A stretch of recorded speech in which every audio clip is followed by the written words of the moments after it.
Good evening, gangbangers. Now, I have spent the last couple years making horrible Zeus operations, which are notoriously well known for being garbage. So, which begged the question that's redefined every time I make one, which is what makes a good Zeus operation. Now, it is Arma, so it is extremely limited, and also it is at the very basis most likely going to be you're moving from in between objectives, clearing out an objective that has people in it, and then getting a debrief, and then everybody goes home. So expect the basis to be extremely boring, but just know that it's that you build off of, and that's how you make it cool, is that you add interesting things to it to break it up a little bit. Now, I made a little list here, and then we'll get a little bit more into each one. But the big one is unit cohesion and squad play. So, like, there's a medic, there's a squad leader, there's a grenadier, there's an auto rifleman, there might be a marksman or anything. They all have their certain roles. They might be like marksmen go take up a position on an overwatch point while we go push into a town and talk to some civilians or whatever, or combat medics set up a casualty collection point so that you can drag back any dudes who get hit and patch them up while we continue laying heat on the enemy or whatever it may be, or like auto riflemen set up a base of fire or talking guns or whatever. So that's a big one. The biggest thing is not making everybody feel like a mindless grunt and making them feel like they have an actual purpose in the squad besides just shooting random NPCs who shoot better than they do. Now, the second thing, military or interesting objectives. Now, this is interpretive.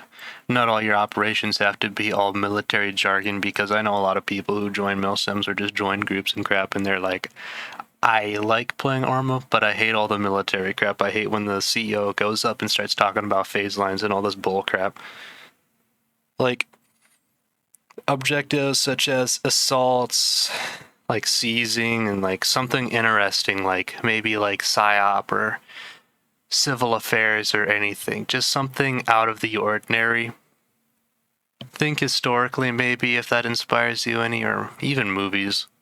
Something that is interesting that's also semi-military. It's a pretty easy one. But Zeus dynamics. So when you're in Zeus and they get into contact or they do something or go hit up an objective, or maybe they're walking in between objectives and they get really bored or whatever. So you're basically the general for the Op 4 or the civilians or whatever. You command them, right? So if they take contact and they sit around for a little too long, then maybe the enemy had enough time to contact HQ and be like, we need help. So you'll have reinforcements. You could have a ground transport. You could have a paradrop. You could have a helicopter land nearby. You could have a foot patrol that was nearby and took up the order or whatever. But try not to overwhelm the people too much, because then it gets all foobar, and we'll go over that in a second. And I like to remote control a lot of the units. Now, if you're using Ace in your remote control, if you're a little bit mod heavy, then you'll notice that you become a little bullet spongy when you're remote controlling, because you're switching in and out of the character and the damage gets all screwy. So watch out for that. But I like to come around corners. I like to full auto mag dump around them. Usually just painting a silhouette with bullets around them scares them. It makes your characters seem human, and it makes it seem a lot more dynamic, If they're doing CQC, I like to take control of all the players that they run into, just because CQC in Arma 3 sucks unless you have the skill on the AI is absolutely dumbed down. And it's just, if they open up a door and they see an insurgent fling his gun around and start blind fire in the ceiling, it makes more sense. They can think not more of, does the AI see me, is like the AI script's going to pick this up, but more or less, is Zeus, when he's remote controlling these AI, is he going to notice? Now they're thinking from a human psychological standpoint almost. It's a cool dynamic, and you should do it. And if you don't, you're gay. So support, through Zeus, airdrops, artillery, air transport, anything that makes the players feel like, oh crap, this is a legitimate operation. There's levels to this. There's support echelons and crap like that are actually helping me and aiding me to my position. That adds really cool depth to whatever they're doing. Simple, very simple. Another simple one, clearly defined endgame objective. Now, you know, after the 5th time you play an op where it's like, go to town, assault it, kill. Go to the next town, assault it, kill. Job done. It's kind of boring. It's kind of garbage. You know, if you're beginning Zeus ops, I recommend that you do that. Just to be simple. You don't have to jump on the hype train of trying to make The Last of Us and Arma 3, but like, sort of not being like, you guys have repelled the enemy forces, good job, but if you're able, talk about or think about like the impact of which players have had on your campaign and drive it home. Like if you drive out a guerrilla force, talk about the impact of the civilians and everything like that, what they have done personally to aid the war effort or whatever kind of endgame objective that you had in mind. Like shoving a tank battalion back has crippled the enemy's like main spearhead, and now they have a good fighting chance at pushing the enemies off of Altus or whatever bullcrap you come up with. Okay, now the very hardest one I feel like is a balanced difficulty in not having foobar, because it's Arma. Things are going to slip through your fingers more than you can count. Stuff happens, especially if you're using mods and you're not going through the add-on settings and tweaking stuff. That's why I recommend testing. I like playing the operations by myself and just going in there and just like playing through it. And if I can play it by myself, then I'm like, okay, that's a good base point for the enemies placed down in Eden, and I can add more in Zeus, like around corners and crap, because I know the threshold of the difficulty. I honestly have been doing all of my operations with the courage set on people to 100% and everything just dipped down because I feel like it works the best. So, you know, the bulk of enemies in Arma operations are usually unconventional forces, so they're usually going to be butt rushing you, but they're also going to suck. So that's how it usually goes apart with. Okay, now optional funsies. I'm having a stroke already, and not the kind you're thinking of. So cool gear and gun mods, guys, if you like to use private mods and stuff like that, maybe don't, because I don't like them. I think that when you go down the rabbit hole of looking for CAG LARP gear, is that you're spending more time looking at yourself in the mirror than actually planning a good Zeus operation. So I'm trashing on all you retards out there who got this LARP gear and they got all this crap, but their Zeus ops suck because they're too busy trying to sound cool on the radio than actually guide their dudes to combat. Once again, video game. It's a video game, so, you know. So, Cup, RHS, pretty cool. You guys might get bored of it, so scour the workshop. They've got interesting stuff tucked away. Honestly, I checked the most recent of stuff, just because a lot of stuff that's actually genuinely, like, good quality, that's more quality over quantity, gets swept under the rug with ratings. So look over that. Make sure that it's nothing too heavy. If you do have cool gear, like CAG stuff or whatever ripped assets you're using on your characters, make sure it's only on the players instead of the enemies, because you're going to have a lot of enemies and it's going to lag the crap out of your game. Now, interesting settings. The biggest thing I found for a game breaking is maps that are garbage. They may look cool, but they're garbagely optimized or whatever it is. I don't really understand map making, but something about it makes the game run like crap with mods, so making sure that you have that all good to go.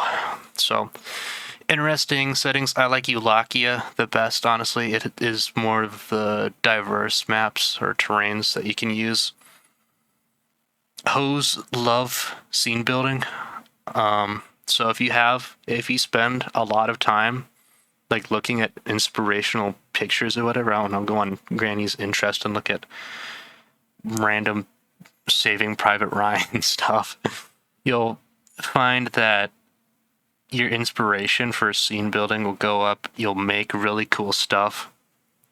And honestly, if you have a cool place and they have the opportunity to fight in it, it makes it all the more cooler. Like I made a Hue City operation that's kind of like Full Metal Jacket-y with a blown up buildings and the palm trees off the side of the roads kind of swung down and burnt out.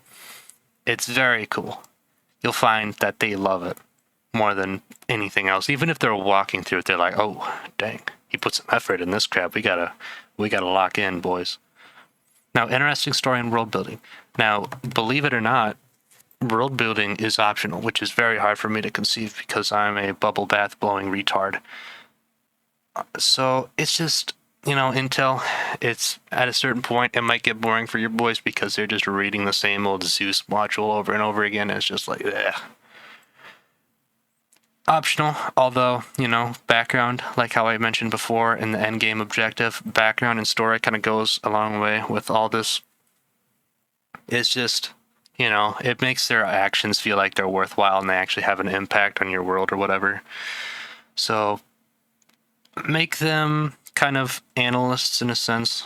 I've done that multiple times where I'm like, okay, guys, you got to look at this file. And they're like, wow, Music and SFX. Now, music goes a long way, and sometimes it's kind of hard trying to find out the best track for whatever they want, but as long as you have it going, it sets the tone and it sets the mood. I use the crap out of intros when they're flying in, whenever they're riding in or whatever, and you set that first track, that's going to basically define their expectations depending on the mood of that track. And I'll be like, okay, so we going like this today, huh? I'm going to be like that. So, also sound effects. Now, using sound effects is a kind of limited opportunity because I rarely think of good opportunities to use sound effects. Like maybe they pick up a radio whenever they go past by it and it plays like a radio transmission or anything like that. Maybe distant gunfire sounds, whatever you want, but it does add an extremely large layer of depth to it.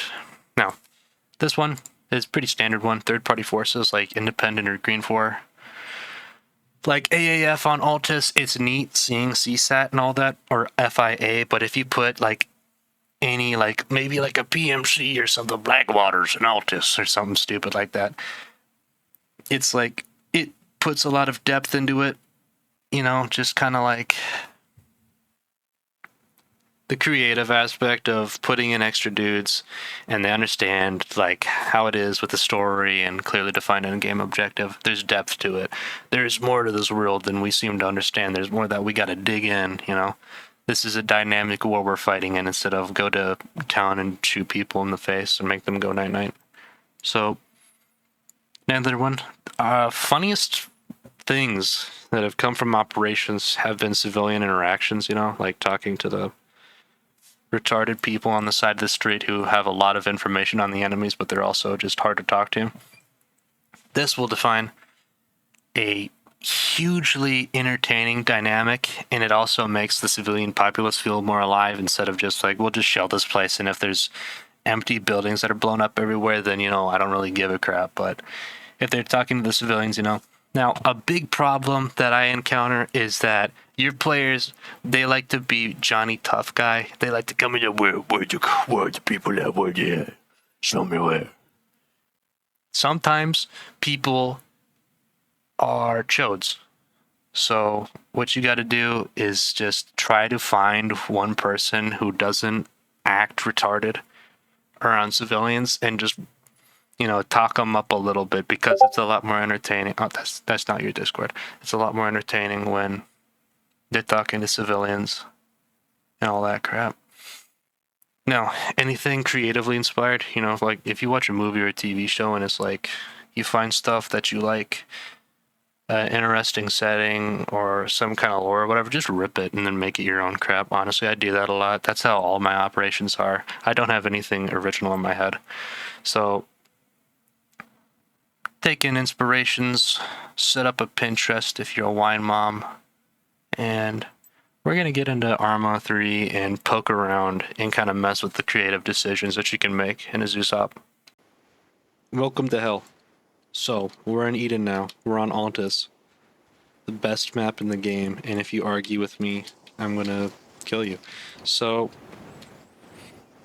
here's an interesting kind of part of the map around Oreo Castro in the northwestern kind of highlands area. You got all these forests going around, you got all these hills. It's very dynamic, I guess the word would be for it, but it's an interesting part of Altus.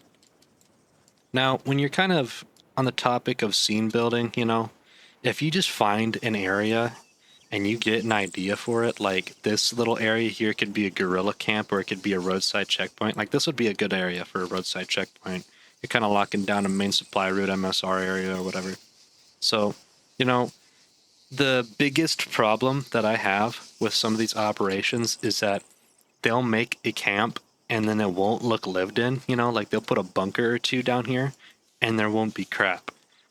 So if you want to get really fancy with it, think about, you know, these people are living here for the most part. Have like dining facilities, a little miniature defect, you know, and maybe an armory, medical area that has like blood and used IV bags. So I'm going to go decorate this place into being a guerrilla kind of outpost and checkpoint. And then I'll be back and I'll show you what's going through my little chimp brain, okay? Okay.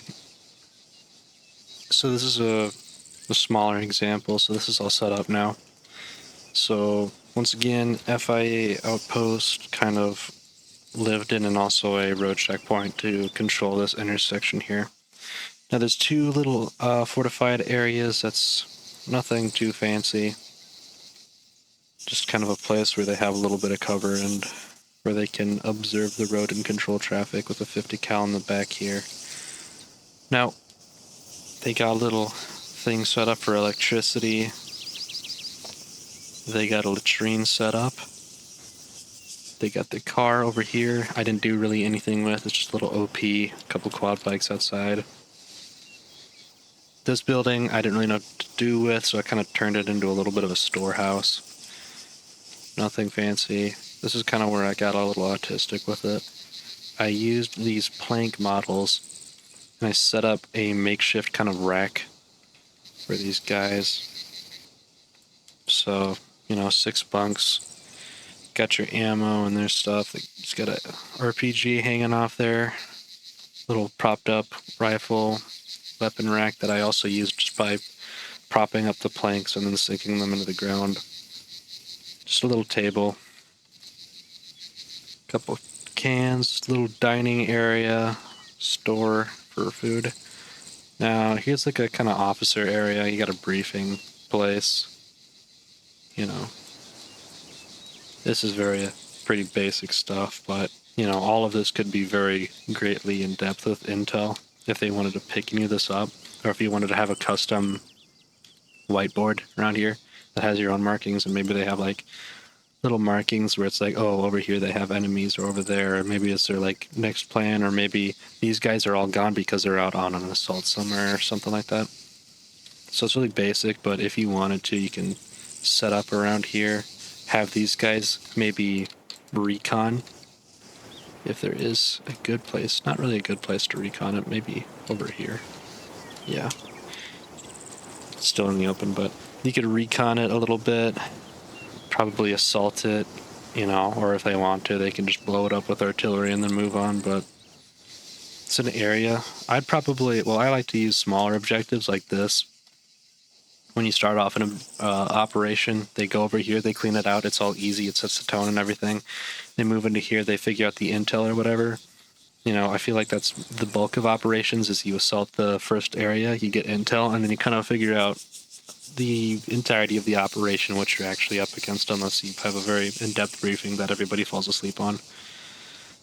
But first operation sets the tone, sets the tempo, sets what the enemy is like, how they behave, how they fight back, their capabilities, what they may have, you know, like they assault this place and maybe they have a patrol out so they run back over. Maybe they have a nearby base where they dispatch reinforcements and everything like that.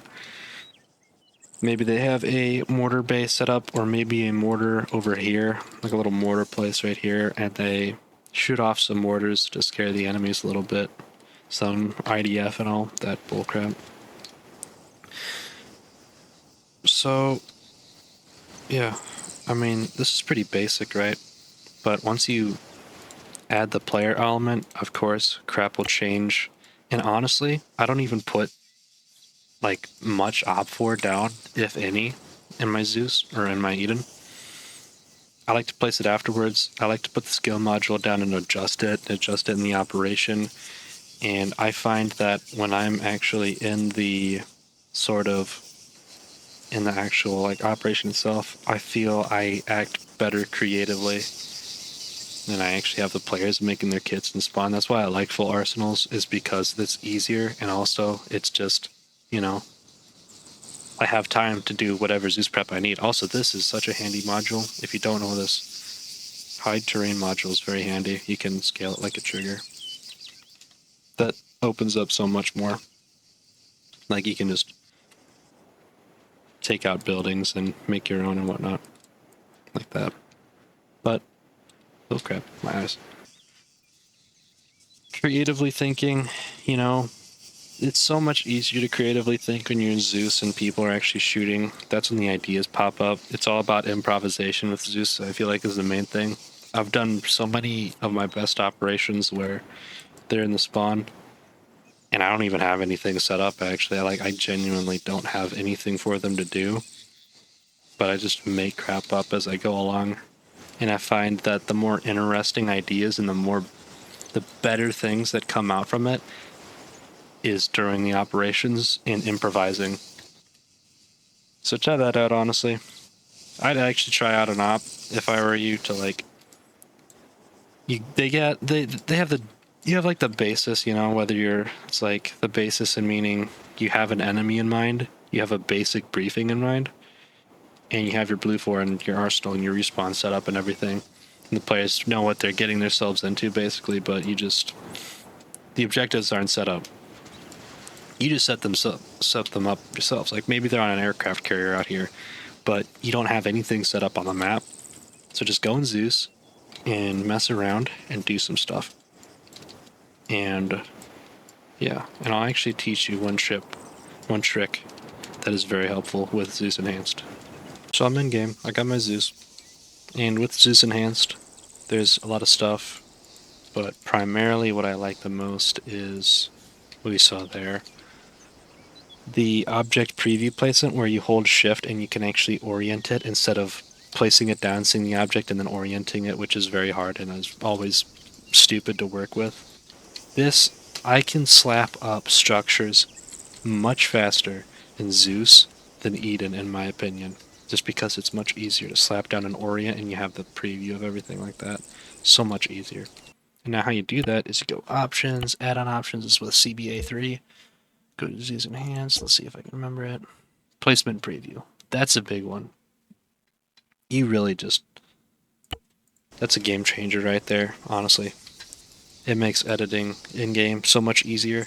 And then as well as that, it works assuming they don't turn away when they do it.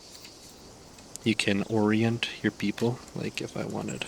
Let me put this guy out of range. If I wanted to put this guy up here, then I can see that the surface is snapping, and then I can make him like there. Perfect. And then like that, you can set up a defensive garrison kind of ordeal very easily. Of course, they're all probably going to move when I shoot, or, you know, prone in one place, but that's Arma. That is a very handy thing. And yeah, that's about it.